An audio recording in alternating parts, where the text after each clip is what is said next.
Hello friends, ഇതെന്താണെന്നല്ലേ ഞാൻ തന്നെ പറയാതെ എന്താണെന്ന്. ഇതേ കണ്ടില്ലേ, പാവയ്ക്ക. പക്ഷെ എനിക്ക് വേണ്ടിയത് വളരെ ചെറിയ പാവയ്ക്കായിരുന്നു, എനിക്ക് കിട്ടിയത് വലിയ പാവയ്ക്കാണ്. ഞാൻ ഓർത്ത് എന്താണെങ്കിലും ഇന്ന് ഉണ്ടാക്കാൻ തീരുമാനിച്ചു. ഞാനത് കാരണം അത് കട്ട് ചെയ്തിട്ട് ഉപ്പ് പുരട്ടി ഇവിടെ വെക്കുകയാണ്. നിങ്ങൾക്ക് ചെറിയ പാവയ്ക്കാണെങ്കിലും നമ്മൾ കട്ട് ചെയ്യാതെ ഉപ്പ് പുരട്ടി കുറച്ച് നേരം വെക്കണം. ഇതിനധികം കയ്പില്ല, ചെറിയ പാവയ്ക്ക് നല്ല കയ്പായിരിക്കും. അപ്പൊ ആ സമയം കൊണ്ട് നമ്മൾക്ക് അതിൻ്റെ സർപ്രൈസ് ഞാൻ കളയുവാണ്. ഫില്ലിങ് ഉണ്ടാക്കാൻ വേണ്ടിയുള്ള സവാള, ഒരു സവാള അല്ലെ 2 സവാള എത്രയാണെന്ന് വെച്ചാൽ അതെടുക്കുക. എന്നിട്ട് ഇതാ വെളുത്തുള്ളി, ഗാർലിക്ക് അതെടുക്കുക. അതുപോലെ 2-3 ലൂസായിട്ടുള്ളത് എടുക്കുക. പിന്നെ അടുത്തതായിട്ട് ഞാൻ എടുക്കുന്നത് പനീറാണ്. നമുക്ക് വീട്ടിലും ഉണ്ടാക്കിയത് ഞാൻ ഇൻസ്റ്റാമാർട്ടിൽ നിന്ന് വാങ്ങിയ പനീറാണ്. പിന്നെ നിങ്ങൾക്ക് വേണമെങ്കിൽ എന്ത് വേണമെങ്കിൽ ചേർക്കാം. ഞാൻ പനീറാണ് ചേർക്കുന്നത്. ഞാൻ കുറച്ച് പനീർ ചേർക്കുവാണ്. അപ്പൊ അതെല്ലാ പനീറും ഒന്നും വേണ്ടി വരില്ല, കുറച്ച് വേണ്ടി വരുള്ളൂ. അപ്പൊ ഞാൻ ഇനി എൻ്റെ അയ്യത്ത് നട്ട പച്ചമുളക് എടുക്കാൻ പോവാണ് കേട്ടോ. അപ്പോൾ നമ്മുടെ സ്വന്തം പച്ചമുളക് ആകുമ്പോൾ നമുക്കൊരു പ്രത്യേക ഇഷ്ടമല്ലേ. എനിക്ക് വലിയ ഗാർഡനൊന്നും ഇല്ല, എന്നാലും ഞാൻ വളരെ കഷ്ടപ്പെട്ട് പച്ചമുളക് വളർത്തി.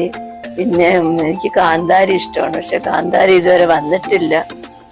പിന്നെ എനിക്ക് കരിവേപ്പില, അതും വളരെ കഷ്ടപ്പെട്ടാണ് കരിവേപ്പില പിടിപ്പിച്ചത്. അതൊരു സൈസ് ഒച്ച് ആ കരിവേപ്പെല്ലാം കഴിക്കുമായിരുന്നു. ഇതെല്ലാം കഴിക്കും. അപ്പൊ അതിനു വേണ്ടി ഒരു എപ്സം സോൾട്ടോ ഏതാണ്ട് മാർക്കറ്റ് ഞാൻ ആമസോണിൽ നിന്നാണ് വാങ്ങിക്കുന്നത്. അത് വാങ്ങിച്ച് ഇങ്ങനെ ഇലയിലും ചുവട്ടിലും ഒക്കെ ഇടും. അപ്പൊ ഒച്ചങ്ങ് ചത്തുപോകും. അപ്പൊ അങ്ങനെയാണ് ഇപ്പൊ ഇതൊക്കെ ചെറിയൊന്ന് പിടിച്ചു വരുന്നത്. അല്ലെങ്കിൽ ഒന്നും കിട്ടില്ല. കരിവേപ്പും കഴിക്കും, പച്ചമുളകും കഴിക്കും, എല്ലാം കഴിക്കും. അപ്പൊ ഇനി നമ്മൾക്ക് ഇതെല്ലാം കൂടി ഒന്ന് കട്ട് ചെയ്തിടാം. നമുക്കിതെല്ലാം കൂടെ ചെറുതായിട്ട് അരിയണം, ചെറുതായിട്ട് കൊത്തി അരിയണം. വെളുത്തുള്ളിയും കുഞ്ഞതായിട്ട് അരിയണം, പച്ചമുളകും അരിയണം, സവാള അരിയണം. എല്ലാം വളരെ ചെറുതായിട്ട് തന്നെ നമുക്ക് കൊത്തി കൊത്തി അരിയാം.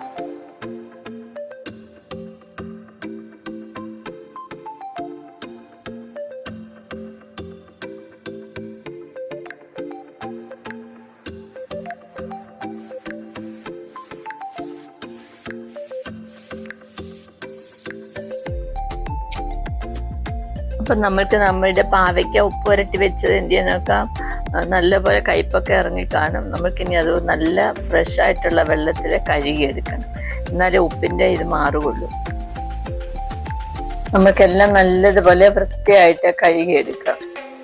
കഴുകിയെടുക്കുമ്പോൾ എന്നിട്ട് നമ്മൾക്ക് നടുവേ കീറിയിട്ട് അതിനുള്ളിലെ അരിയെല്ലാം വെളിയിലെടുക്കണം. മൂത്ത അരിയൊക്കെ അങ്ങ് കളയണം. എന്നുവെച്ചാൽ റെഡ് കളർ വന്ന അരി കളഞ്ഞിട്ട് വൈറ്റ് കളറുള്ള അരിയൊക്കെ എടുത്ത് നമുക്ക് മിക്സിയിലൊന്ന് ഗ്രൈൻഡ് ചെയ്തെടുത്താൽ ഇതിൻ്റെ ഫില്ലിങ്ങിന് ഉപയോഗിക്കും. ഒരിക്കലും മൂത്തരി എടുക്കാത്ത നമ്മുടെ വായി കടിക്കും. അങ്ങനെ എല്ലാം കീറിയിട്ട് നമ്മൾക്ക് അരിയെല്ലാം സെപ്പറേറ്റ് ചെയ്യും. പക്ഷെ ഇതാണ്ട് ഇപ്പൊ കണ്ടില്ലേ, ഈ പാവയ്ക്ക മൂത്ത പാവയ്ക്കയാണ്. അപ്പൊ അതിൻ്റെ അരി നിങ്ങൾക്ക് എടുക്കാൻ പാടില്ല. അല്ലാതെ അതിൻ്റെ ഈ ചുമപ്പ് കളർ അല്ലാത്ത വെളുത്ത അരി വരുമല്ലോ ഉള്ളിൽ നിന്ന്, ആ അരി നിങ്ങൾക്ക് എടുക്കാം. മറ്റേതങ്ങ് കളഞ്ഞേക്കും. എന്നിട്ട് നമ്മൾക്ക് പാവയ്ക്കയുടെ പാവയ്ക്കയുടെ ഷേപ്പ് ഒന്ന് ലെവലാക്കണമല്ലോ. അപ്പോൾ അതിൻ്റെ നല്ലതുപോലെ ഒന്ന് പീല് ചെയ്യണം. അതിൻ്റെ ഔട്ടർ കവറെല്ലാം ഇങ്ങനെ എടുത്ത് കളഞ്ഞിട്ട് അത് നല്ലതുപോലെ പാവയ്ക്ക നല്ല സുന്ദര കുട്ടപ്പനാക്കി ഫ്ലാറ്റ് ആക്കണം. എങ്കിലേ നമുക്ക് ഫ്രൈ ചെയ്യാൻ പറ്റുള്ളൂ. ഇതുപോലെ ആക്കണം. അതിപ്പോൾ ചെറിയ പാവയ്ക്കാണെങ്കിലും അങ്ങനെ തന്നെ ആക്കണം. എന്നിട്ട് ഞാൻ കുറച്ച് തേങ്ങയും എടുത്തിട്ടുണ്ട്.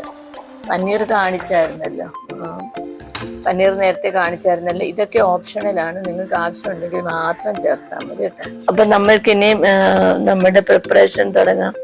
ഞാൻ ഫ്രൈയിങ് പാൻ വെച്ചിട്ട് കുറച്ച് ഒലിവ് ഓയിലാണ് ഞാൻ എടുക്കുന്നത്. അവനവന് ഇഷ്ടമുള്ള ഓയിൽ എടുക്കാം. പൊതുവെ വെജിറ്റബിൾ ഓയിലും ഒലിവ് ഓയിലും ഒക്കെയാണ് എടുക്കുന്നത്. കോക്കനട്ട് ഓയിൽ എടുത്താലും വളരെ ടേസ്റ്റിയാണ്, അത് നിങ്ങൾ മടിക്കണ്ട.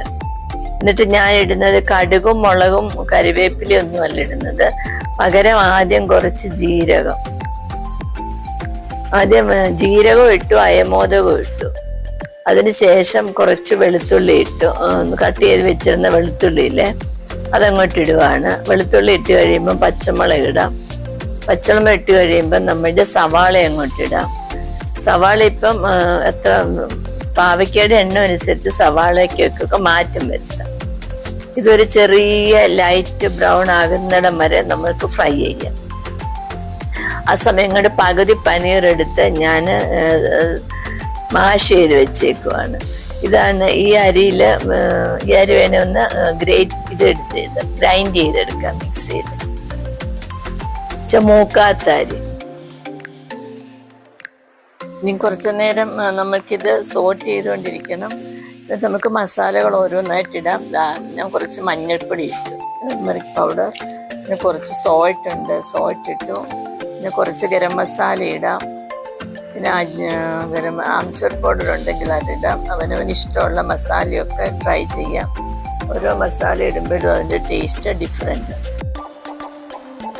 മസാലകളെല്ലാം കൂടെ ഇളക്കി ഒന്ന് സോട്ട് ചെയ്യുക. എന്നിട്ട് നമ്മൾ മാഷ് ചെയ്ത് വെച്ചേക്കുന്ന പനീർ അങ്ങോട്ട് ഇടുക. അതങ്ങോട്ട് ഇട്ട് വീണ്ടും ഒന്ന് മിക്സ് ചെയ്യും.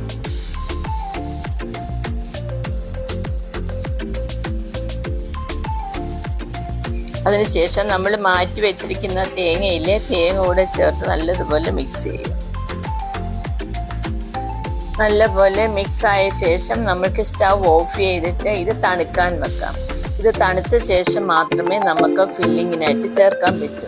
പിന്നെ തണുത്തിട്ടുണ്ട്. ഇനി നമ്മൾക്ക് ഈ പാവയ്ക്കയുടെ നടുവിൽ ഇത് ഫില്ലിംഗ് ആയിട്ട് വെച്ച ശേഷം മറ്റേ പീസ് കൊണ്ട് കവർ ചെയ്ത് ത്രെഡ് കൊണ്ട് കെട്ടിയില്ലെങ്കിൽ അത് ചൂടാവുമ്പോൾ തുറന്നു വരും. ത്രെഡ് കൊണ്ട് കെട്ടിയിട്ട് വേണം നമ്മൾക്ക് ഫ്രൈ ചെയ്യാൻ.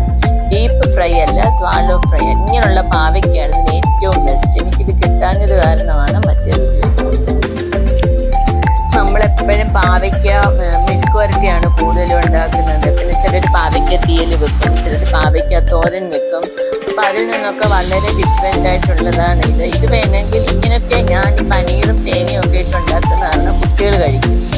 അതല്ല നമ്മൾക്ക് വലിയവർക്ക് മാത്രമാണെങ്കിൽ ശരിക്കും സവാള മാത്രം നല്ല മസാല ഇട്ട് ഉണ്ടാക്കി ഫില്ലിംഗ് ആയിട്ട് എടുക്കാം. അപ്പോൾ കുട്ടികൾക്ക് ആ കയ്പ് അറിയാതിരിക്കാൻ വേണ്ടി ഇങ്ങനെ ഉണ്ടാക്കി ഫ്രൈ ചെയ്ത് കൊടുത്ത് ഒരു പക്ഷെങ്കിൽ അവർ കഴിക്കും.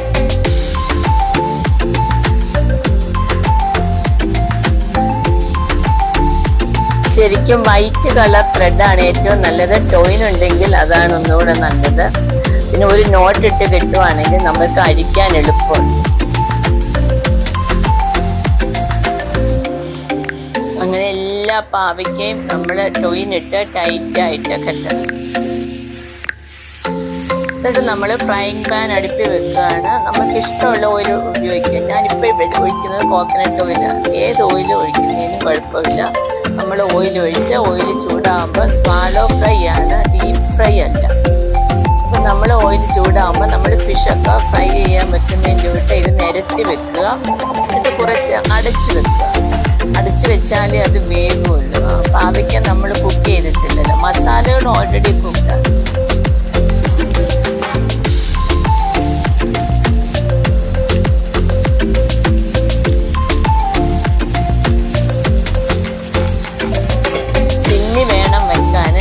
എല്ലാം കൂടെ കത്തിപ്പോകും. ഇടയ്ക്കിടയ്ക്ക് ഒന്ന് ഹൈ ഫ്ലെയിം വെച്ചിട്ടുടനെ ഇമ്മീഡിയറ്റ്ലി അത് സിമ്മിൽ വെക്കണം, അല്ലെങ്കിൽ ഇതെല്ലാം വേണം. എന്നിട്ട് നമ്മൾ ഫിഷൊക്കെ ചെയ്യുന്ന മാതിരി തിരിച്ചിടണം. ടേൺ ചെയ്തിട്ട് മറ്റേ സൈഡ് ഇങ്ങനെ രണ്ട് സൈഡും നല്ല പോലെ ഫ്രൈ ആകുന്നത് വരെ നമ്മൾ മാറ്റി വെക്കാം. ഇതുണ്ട് ഇപ്പം ഇതേപോലെ ഇരിക്കും. ഇനി കുറച്ച് നേരം കൂടെ വെച്ചാൽ കുറച്ചും കൂടെ നല്ല ഡീപ്പ് കളറാകും. നമ്മൾ ഈ ഒരു സ്റ്റേജിലെത്തി. ഇതേപോലെ ഫ്രൈ ചെയ്ത് ഈ കളർ ആകണം. എന്നിട്ട് തണുത്ത ശേഷം നമ്മൾക്ക് ഓരോ പീസും എടുത്തിട്ട് ചെറുതാണെങ്കിൽ ഓരോ പാവയ്ക്ക എടുത്തിട്ട് അത് ടൈ ചെയ്തിരിക്കുന്ന കെട്ടി വെച്ചേക്കുന്ന നൂല് സിസേഴ്സും കൊണ്ട് കട്ട് ചെയ്തിട്ട് എടുത്ത് മാറ്റണം. നൂല് കഴിക്കാൻ പാടില്ല. അപ്പം നിങ്ങൾ എല്ലാവരും ചെറിയ പാവയ്ക്ക കിട്ടുവാണെങ്കിൽ അത് വെച്ച് ട്രൈ ചെയ്യണം. അതല്ല വലിയ പാവയ്ക്ക കിട്ടിയെന്നോർത്ത് ഉണ്ടാക്കാതിരിക്കരുത്. അകത്ത് വെച്ചേക്കുന്ന ഫില്ലിങ് നിങ്ങളുടെ ഇഷ്ടം പോലെ വെക്കാം. നിങ്ങൾക്ക് വേണമെങ്കിൽ ചിക്കനൊക്കെ മാഷ് ചെയ്തും വെക്കാം.